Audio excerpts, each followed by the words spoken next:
అందరికీ నమస్తే. ఈరోజు వేదమంత్రము ఓం క్వస్వతే రుద్రమృడయాకుర్హస్తో యో అస్తి భేషజో జలాశః అపభర్తారపసో దైవస్య అభినుర్మా వృషభ చక్షమీతః. ఋగ్వేద మంత్రము చూడండి, అందరూ కూడా ఈ భావార్థము. నేను నిజముగా అపరాధము చేసి ఉండుట చేతనే దుఃఖములను అనుభవించుచు రోగగ్రస్తుడను అయి ఉన్నాను. చూడండి, ఇక్కడ ఈ మంత్రములో వ్యాధుల గురించి పరమాత్ముడు తెలియజేస్తున్నాడు. అంటే ఎవరైనా అపరాధము చేయకుండా వారికి దుఃఖం అనేది రాదు. దుఃఖం అంటే ఏమిటి? రోగం రావడమే దుఃఖంగా చెప్తున్నాడు ఇక్కడ. అంటే మనం అపరాధం అంటే ఏంటి? చేయకూడని పని చేసినప్పుడు దాని ఫలితము రోగంగా వస్తుంది. ఆ రోగము యొక్క ఫలితము దుఃఖమని ఇక్కడ తెలియజేస్తున్నాడు. ఓ రుద్ర, పరమేశ్వరునికి రుద్రుడని పేరు. అంటే ఏమిటి? ఎవరు పాపం చేస్తాడో వాళ్ళను శిక్షిస్తాడు కాబట్టి ఆయన రుద్రుడు అని పేరు. ఓ రుద్ర, నీవు ఎవరిని బాధింతువో వారిని ప్రేమింతువు కూడా.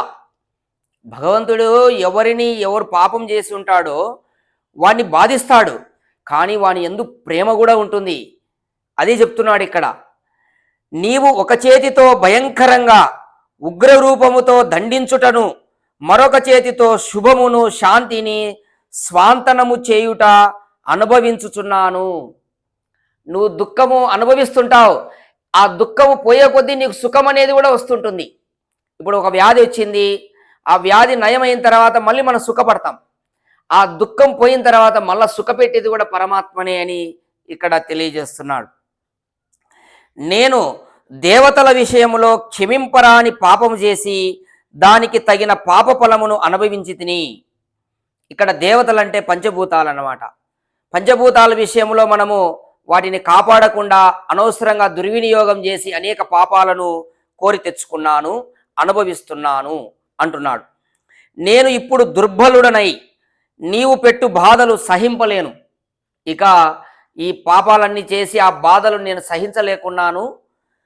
ఇక కామనల పూర్తి చేయుచు సుఖమును వర్షించువాడా. అంటే మన యొక్క కోరికలను పూర్తి చేసి సుఖములను వర్షింపువాడా. మనకు సుఖాలను వర్ష రూపంలో వర్షింపజేస్తాడంట. దాన్నే వృషభము అంటారు. వృషభము అంటే వర్షించునది అని అర్థం. అట్లా భగవంతునికి వృషభము అని పేరుంది. సుఖాలను వర్షింపజేయువాడు కాబట్టి భగవంతునికి వృషభము అని పేరు.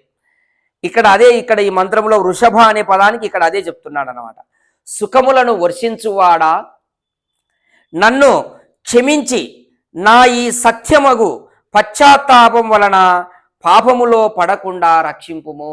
నన్ను క్షమించు, నేనేదో పాపాలు చేశాను, ఆ క్షమించి నన్ను సత్యమైనటువంటి పశ్చాత్తాపం వలన పాపంలో పడకుండా రక్షింపుము. ఎప్పుడైతే పాపం చేసి ఉంటారో వాడు పశ్చాత్తాపడుతుంటాడు.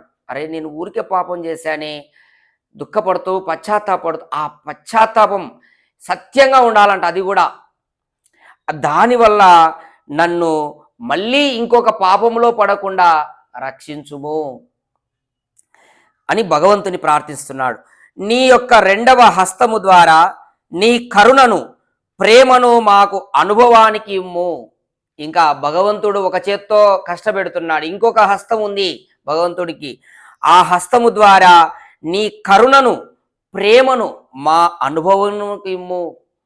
నీలో ఉన్నటువంటి ఆ కరుణ ఉందే, ఆ ప్రేమ ఉందే, నాకు అనుభవంలోకి తీసుకొనిరా. నీవు వైద్యుడవు. చూడండి, భగవంతుడు కూడా వైద్యుడంట. ఎందుకు? ఇప్పుడు మామూలుగా నిమిత్త మాత్రంలో ఉన్న వైద్యులు ఏం చేస్తారు? మందులు ఇస్తారు అంతే. కానీ లోపల చికిత్స చేసేది శరీరంలో అసలైన వైద్యుడు పరమాత్ముడే. మందు పోతానే రోగం నయం కాదు, లోపల చర్య జరుగుతుందే, చర్య ప్రతిచర్య. మందు పోయిన తర్వాత ఆ చర్యను ప్రతిచర్యను జరిపింపజేసే వైద్యుడు పరమాత్ముడు, అసలైన వైద్యుడు ఆయన. ఇక్కడ ఈ మంత్రములో భగవంతుడు కూడా వైద్యుడు. అలాగే పూర్ణ చికిత్సకుడు. పూర్ణ చికిత్సకుడు, మొత్తము రోగాన్ని నయం చేసే చికిత్సకుడైన, ఔషధమయమైన సుఖదాయకమైనటువంటి ఆనందజనకమైన నీ హస్తముతో నా పాప రోగమును దూరము చేయుము. నేను ఏదైతే పాపం అనేటటువంటిది చేశానో అది కూడా ఒక రోగం అంటున్నాడు. ఆ రోగాన్ని దూరం చేయి పరమేశ్వర, నీవు వైద్యుడవు, మంచి చికిత్సకుడవు. నీ హస్తముతో తాకి నన్ను రక్షింపుము, క్షమింపుము అని ఇక్కడ మనం భగవంతుని, అంటే ఒక మనిషి పాపం చేసినటువంటి వాడు ఎలా భగవంతుని ప్రార్థిస్తాడు, ఎలా ప్రార్థించాలి అని ఇక్కడ తెలియజేస్తున్నాడు. చూడండి, మరి ఇక్కడ ఈ విధంగా వేదంలో పరమాత్ముడు పాపం పశ్చాత్తాపడాలి, పాపం చేసిన వాడిని శిక్షిస్తాడు అని వేదంలో పరమేశ్వరుడు చెప్తుంటే, మరి ఈరోజు ఈ బైబిల్ చెప్పేటటువంటి ఈ క్రిస్టియన్లందరూ కూడా పాపము క్షమింపబడును, తీసివేయబడును యేసు అని ఎలా చెప్తారండి? వేదం చెప్పినది ఫైనల్, పరమాత్ముడు చెప్పినది సనాతనమైనటువంటిది. భగవంతుడు పాపం చేసిన వాడిని శిక్షిస్తాడు, ఇది సత్యం. కావున అందరూ కూడా ఈ సత్యాన్ని తెలుసుకోండి. అసత్యం వల్ల మనకు దుఃఖం కలుగుతుంది. కావున పాపి అయినటువంటి వాడికి భగవంతుడు శిక్ష వేస్తాడు అని ఈ మంత్రం ద్వారా తెలియజేస్తున్నాడు. అయితే శిక్ష వేసి వాడిగిన పశ్చాత్తాపడితే మళ్ళీ వాడిని ఆ పాపంలోకి పోకుండా భగవంతుడు రక్షిస్తాడనే విషయాన్ని ఇక్కడ తనే ఆ పరమాత్ముడే చెప్తున్నాడు. కావున ఈ విషయాన్ని మానవులారా మనం అందరం కూడా, మనం పాపం చేసినప్పుడు ఎవరైనా పశ్చాత్తాపడాలి, సత్యంగా ఉండాలి. ఆ పశ్చాత్తాపం కూడా భగవంతుని పశ్చాత్తాపముతో ఇంకా మళ్ళీ ఆ పాపం అనే రోగంలో పడకుండా చూడు పరమేశ్వర అని మనం భగవంతుని శరణు వేడుకోవాలి. ఆ విధంగా వేడుకుంటే ఖచ్చితంగా ఆ పరమాత్మునిలో సుఖములను వర్షింపజేసే శక్తి ఉంది పరమాత్మునికి. కేవలము జీవులకే పరమాత్ముడు సుఖాలను వర్షింపజేస్తుంటాడు. జీవుల కొరకే ఈ సృష్టి అంతా భగవంతుడు దయాళుడు చేసింది. కావున తప్పకుండా ఆయన మనం పశ్చాత్తాపడినప్పుడు మనల్ని పాపంలో పడకుండా చూసే బాధ్యత కూడా ఆయన దగ్గర ఉన్నది. కావున అందరూ కూడా ఆ విధంగా ప్రార్థనలు చేయాలి. ఓం తత్సత్.